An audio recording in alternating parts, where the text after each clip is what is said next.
La batería eléctrica. En el siglo XVIII, la electricidad era solo una curiosidad. Pero en el XIX se convirtió en una de las más importantes herramientas, no solo de la ciencia, también de la industria. Y el invento crucial que causó dicha transformación fue logrado precisamente en el año 1800 por Alessandro Volta. Se trata, naturalmente, de la batería eléctrica. Quisiera haberles traído la batería de un coche, pero esta mañana, cuando fui a una exposición de automóviles, resultó que lo único que tenían era un limón. Así que he pensado hacerles una pila con este limón. Pero si queremos usar esto como batería, necesitamos también electrodos para extraer la electricidad. Así que pondré un clavo de zinc. Así. Y un clavo de cobre. Así. Y para mostrarles que esto es una batería, voy a conectarla a ese galvanómetro o voltímetro digital de ahí. Observen. Cuando lo conecte verán que marcará un poco menos de 1 voltio. A propósito, el voltio se llama así por Alessandro Giuseppe Antonio Anastasio Volta. Como tanto nombre era muy largo a la hora de utilizarlo, se quedaron solo con el final, pero como seguía siendo largo lo abreviaron a voltio. Y por cierto, el galvanómetro se llama así por Giuseppe Galvani. Y esos dos, Alessandro Volta y Giuseppe Galvani, son los personajes principales de la historia que vamos a contarles hoy. En todo caso, sería estupendo que pudiéramos hacer algo más con nuestra batería de limón que conectarla a un simple voltímetro. Sería estupendo, por ejemplo, poder poner en marcha este motor eléctrico con ella. Puedo intentarlo conectando el motor eléctrico a mi batería de esta forma. Pero si hago eso y luego doy al interruptor, no pasa absolutamente nada. Y la razón es que, aunque el limón sea realmente una pila, no es una batería muy buena. No fue diseñado para ser una batería, fue diseñado para ser un limón. Eso significa que aunque salga corriente del limón, no lo hace con la suficiente rapidez como para mover el motor. Lo hace muy, muy lentamente. Pero hay un remedio para eso. Lo que tengo que hacer es recoger y almacenar la corriente del limón en una botella de Leyden, o en una versión moderna de una botella de Leyden, en este condensador. Así que lo que haré es desconectar el motor de la batería, por el momento, y en cambio conectarla a la botella de Leyden, o condensador. Tardará un poco, pero durante ese tiempo esto se cargará. Y finalmente el voltímetro marcará lo mismo que marcaba antes. Y cuando eso suceda, yo podré poner en marcha el motor con el limón. Pero como esto tardará un poco, vamos mientras tanto a continuar con nuestra historia de hoy, que es cómo funciona, de hecho, la batería eléctrica.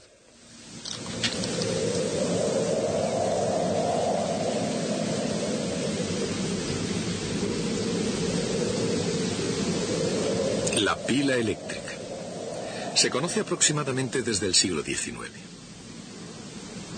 Con varios tipos de envolturas y en una gran variedad de situaciones. Pero ¿cómo funciona de hecho? ¿O cómo no funciona cuando ocurre el caso?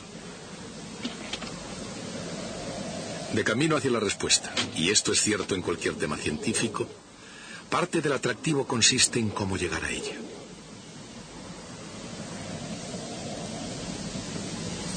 Y para entender cómo funciona de verdad una pila, una forma de empezar es construyendo el metal desde el principio.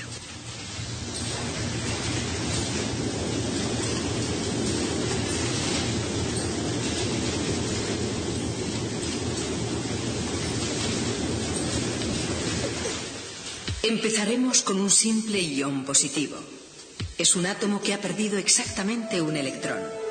Como tiene una carga positiva, crea energía potencial de atracción, como vemos aquí en el gráfico, para ese electrón que falta.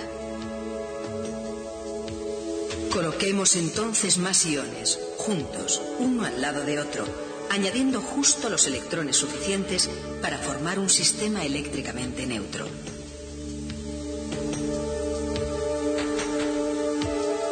Y los disponemos en una retícula ordenada para crear una pieza de metal. Una imaginaria carga de prueba detectaría que no hay camino en la energía potencial y por tanto no hay fuerza ni en el interior ni en el exterior del metal. Pero hay verdaderamente un electrón en el interior del metal que se ve afectado por todos los iones y electrones excepto por sí mismo, mientras que él da lugar a una energía potencial neta. Si ese electrón se mueve de una parte a otra del metal, hay un flujo de electrones que se mueven para reemplazarlo, de modo que haya la misma energía potencial en todas partes. Eso quiere decir que de hecho no hay fuerza que impida que un electrón se mueva libremente por el metal. Pero fuera de la superficie del metal, no hay más iones ni otros electrones que ayuden a equilibrar las fuerzas. O sea, que para hacer salir un electrón fuera del metal, se requiere una potente fuerza que cree un verdadero potencial eléctrico y deje una carga positiva neta en el metal.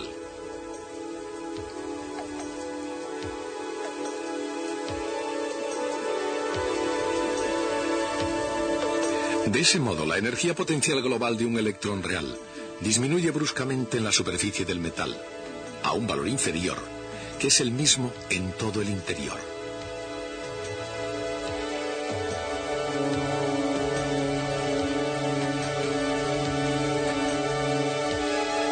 Los electrones de un metal también tienen energía cinética, pero insuficiente para escapar.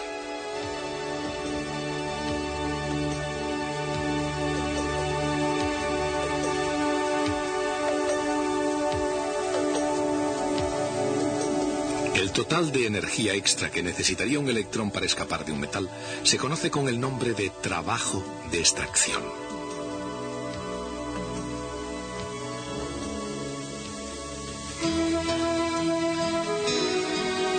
Alessandro Volta apareció en escena antes de que ningún otro fuera capaz de construir una batería eléctrica, y mucho menos de ver el funcionamiento interior de un metal.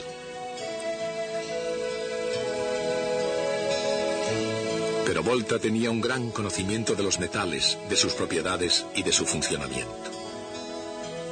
A ese respecto, Alessandro Volta estaba considerablemente adelantado a su tiempo.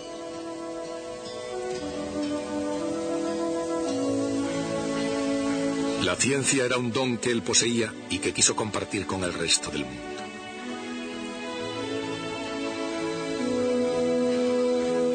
En 1775 escribió a un amigo en Inglaterra, describiéndole un reciente invento que él llamó electróforo perpetuo, es decir, el perpetuo depósito de electricidad. Posteriormente fue conocido como electróforo. El electróforo, una vez cargado, retenía un ilimitado número de cargas inducidas. Era ciertamente un depósito perpetuo de electricidad, porque las cargas permanecían sin importar el número de veces que se tocara el dispositivo.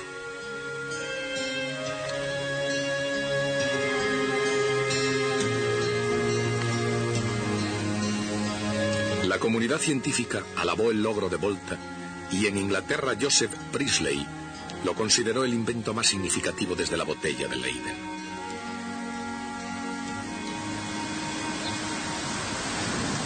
Al mismo tiempo que el invento del electróforo ofreció a la ciencia una oportunidad para avanzar, facilitó a su autor la oportunidad de visitar algunos países que solo conocía por correspondencia.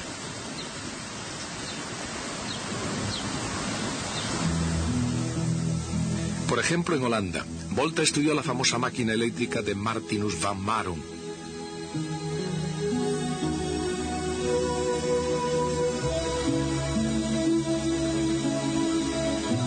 Y en Francia fue aceptado por la avant-garde, el vanguardismo, tanto de la ciencia como del arte.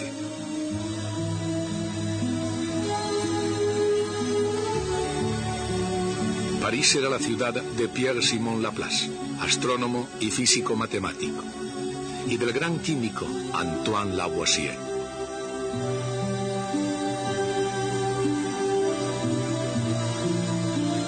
Fue también durante una visita a París cuando el impresor convertido en electricista, Benjamin Franklin, invitó a Volta a cenar.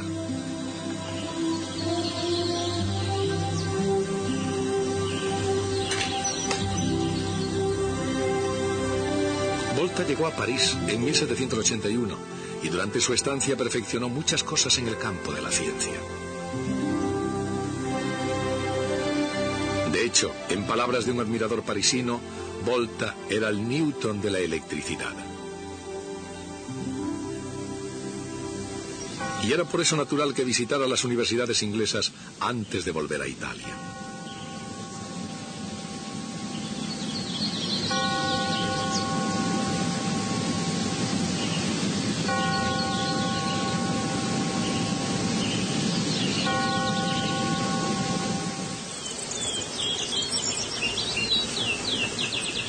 Como celebridad científica y profesor de física experimental en la Universidad de Pavía, a la edad de 46 años, Volta podría haberse dormido en sus muy merecidos laureles.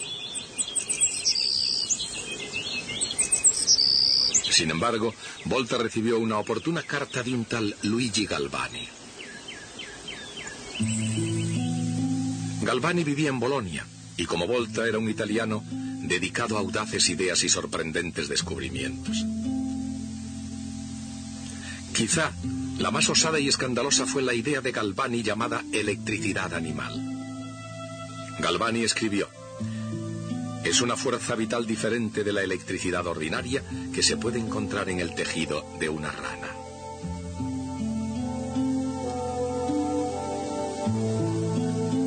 Tanto entonces como ahora, un impulso eléctrico hacía que un anca de rana diese una sacudida. Dicho de otra forma, cuando el nervio del muslo de una rana recién diseccionada recibe un pequeño impulso eléctrico, el músculo se contrae.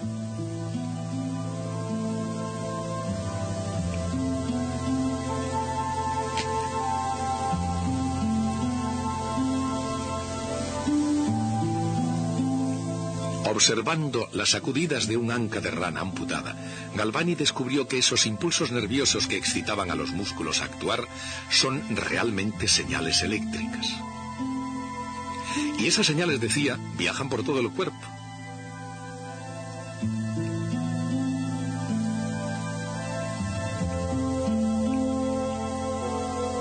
Pero Galvani creía que se trataba de electricidad animal almacenada en el nervio de la rana, igual que la electricidad ordinaria se almacena en una botella de Leyden. Pensaba que una descarga de electricidad animal era lo que hacía moverse al músculo.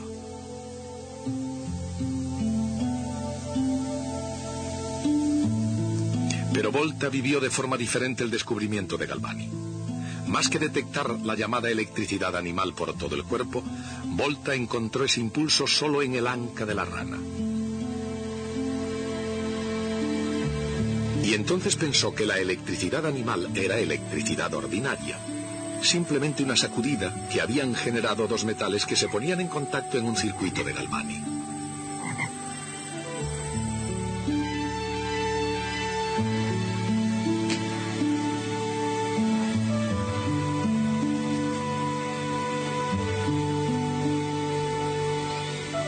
Incluso hoy hay una cuestión muy significativa en el núcleo del argumento de Volta. ¿Por qué se crea un impulso eléctrico cuando un metal entra en contacto con otro metal?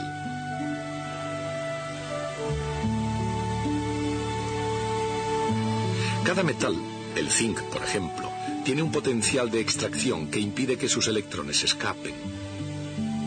Pero un metal distinto, el cobre por ejemplo, tiene un potencial de extracción diferente.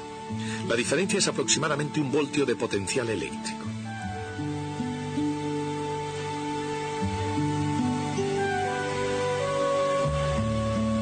Cuando se ponen en contacto dos metales, desaparece la barrera en la superficie de contacto y los electrones quedan en libertad para fluir hacia el metal cuya energía total sea menor. Cuando los electrones fluyen, el metal que abandonan queda con carga positiva y el metal donde se introducen queda cargado negativamente, creándose una diferencia de potencial electrostático que finalmente equilibra la diferencia de energía. Entonces se detiene el flujo. Si separamos ahora esos dos metales, cada uno tendrá una carga eléctrica neta, y entre ellos habrá una diferencia de potencial electrostático.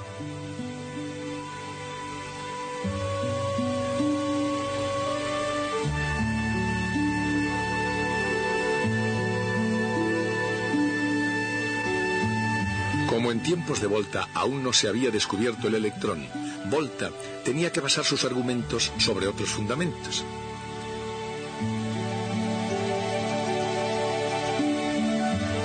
Así que inventó la pila voltaica que recordaba a una anguila eléctrica. Su intención pudo muy bien haber sido la de sorprender a Galvani. En el caso de la anguila, una de las razones por las que produce electricidad es porque hay una determinada cantidad de humedad que fluye entre los discos de sus aletas. Y actúa como un electrolito, es decir, un fluido conteniendo iones positivos y negativos en solución.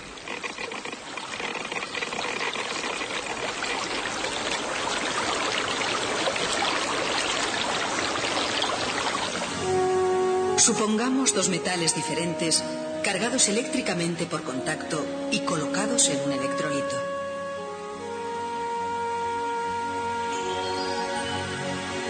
El metal que tiene exceso de electrones atrae los iones positivos de la solución. Cuando los iones positivos tocan la superficie, pueden extraer el exceso de electrones del metal.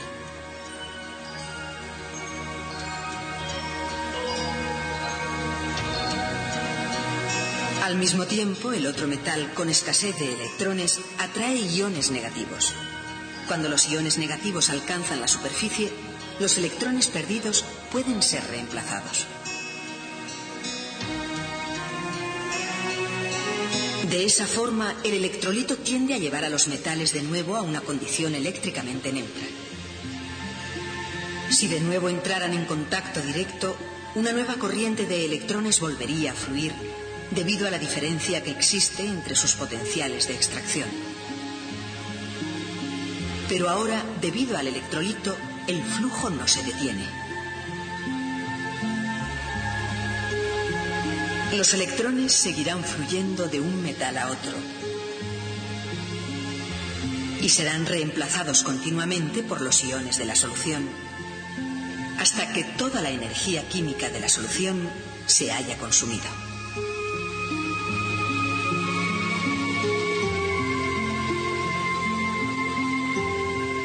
Pero hasta que eso sucede, la batería arroja luz sobre la física y la química.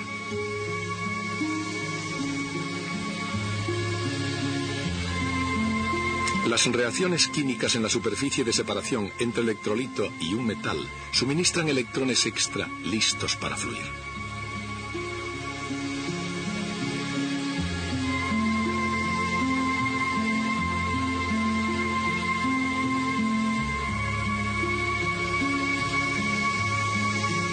En el punto donde un metal se pone en contacto con otro metal, la diferencia en la energía de los electrones que hay en su interior los pone en circulación.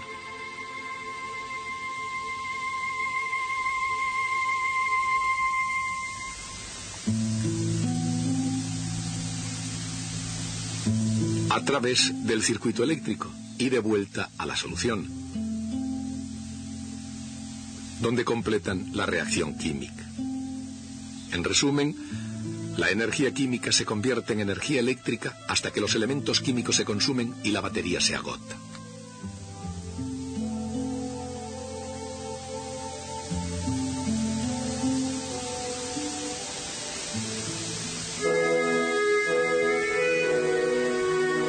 Esta es la teoría que hay detrás del invento de Volta, y en cierta medida la razón por la que la batería eléctrica y la anguila eléctrica funcionan de la misma manera. Así, imitando a la naturaleza, y para demostrar que Galvani estaba equivocado con respecto a la electricidad animal, Volta aplicó capas de aletas que estaban separadas por una especie de electrolito. En este caso, alternando placas de plata y de zinc separadas por cartón humedecido. Aquí, igual que con la anguila, en la humedad estaba el truco. El truco de actuar como un electrolito. Y al igual que con el electróforo, este invento también fue recibido con gran éxito.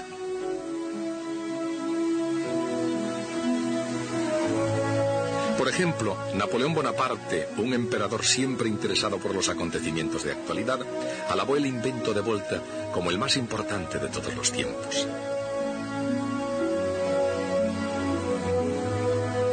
Y aunque eso sea opinable, de lo que no cabe duda es que Volta había elaborado la primera batería eléctrica.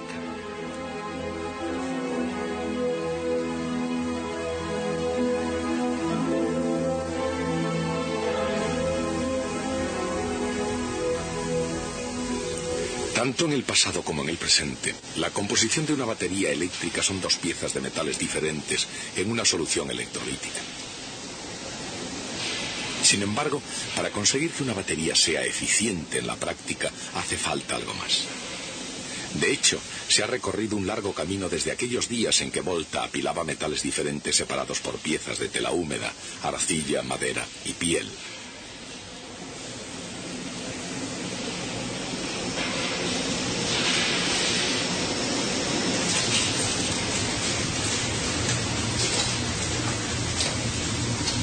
Ahora, por ejemplo, los hornos funden pesadas barras de plomo.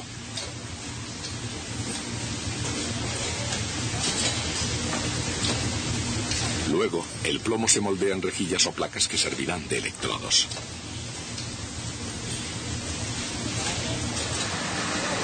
Aquí, las placas se recubren con una pasta, una mezcla de óxido de plomo, ácido y agua.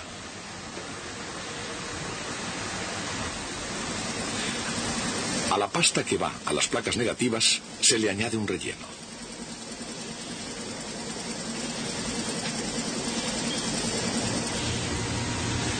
Después se ensamblan las placas alternando positivas y negativas con una trama de fibra de vidrio entre cada par de placas.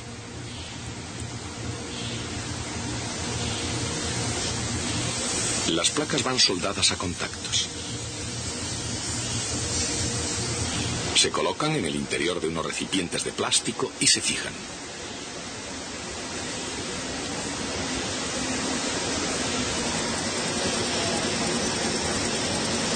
Los recipientes se rellenan con una solución de ácido sulfúrico.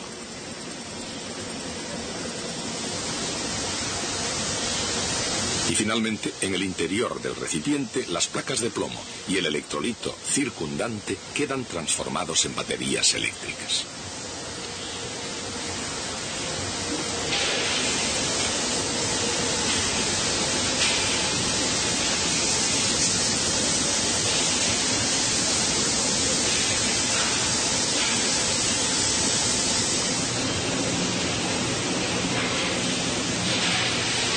Pero si ambos electrodos están hechos del mismo material, es decir, si ambos electrodos son de plomo en vez de, digamos, zinc o cobre, ¿cómo pueden funcionar entonces esas baterías?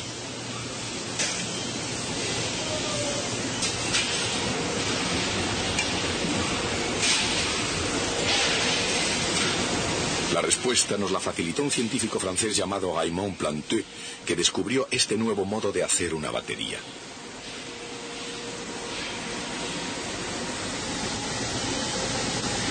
Puso dos electrodos del mismo metal plomo en un electrolito, una solución débil de ácido sulfúrico, y luego aplicó un voltaje entre los electrodos conduciendo la corriente eléctrica por la solución.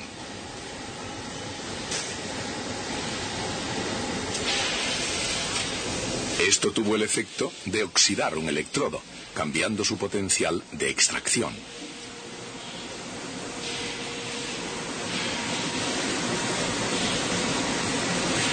Después de eso, el principio es el mismo que el de la pila de Volta, pero esta nueva batería tenía una gran ventaja: ser reversible. Una vez cargada, ya se podía utilizar. Y después de usada y descargada, se podía cargar de nuevo. Esa es la idea básica del moderno acumulador plomo-ácido, la batería del automóvil. Por supuesto que el automóvil de hoy tiene muchas más cosas que una batería.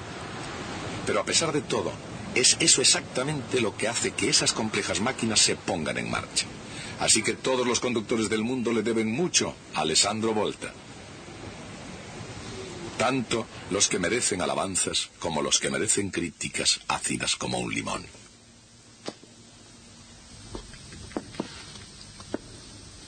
El padre de Alessandro Volta fue uno de 4 hermanos, todos ellos sacerdotes.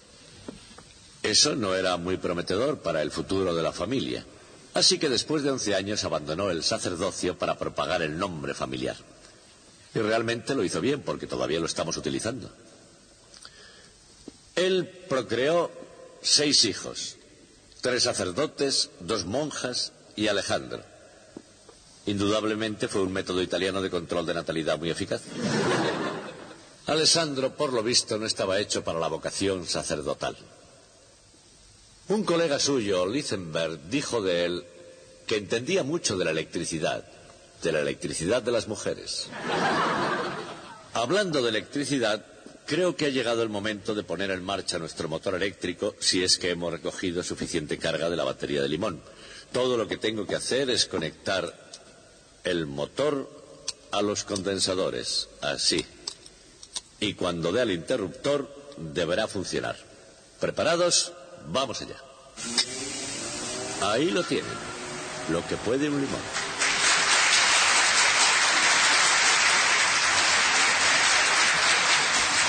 Bien, como ya no tengo forma de mejorarlo, seguiremos con estas cosas otro día.